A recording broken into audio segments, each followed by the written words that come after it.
রাধে রাধে বন্ধুরা, আজকে সকালে পূজা সেরে আমি দেখো কি করছি।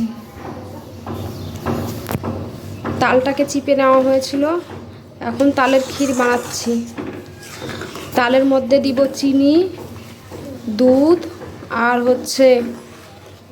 কাজু কিশমিশ দিয়ে তালটাকে গরম।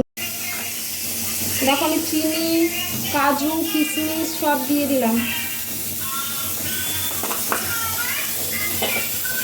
এর সাথে একটু দুধ অ্যাড করবো।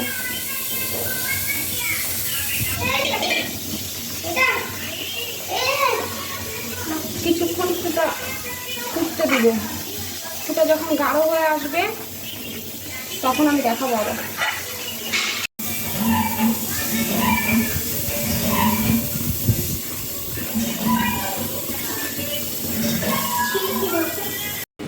দেখো বন্ধুরা, আমি তালটাকে চাল দিয়ে নিয়েছি। দেখো কেমন হয়েছে, ভালো লাগলে অবশ্যই বলবে।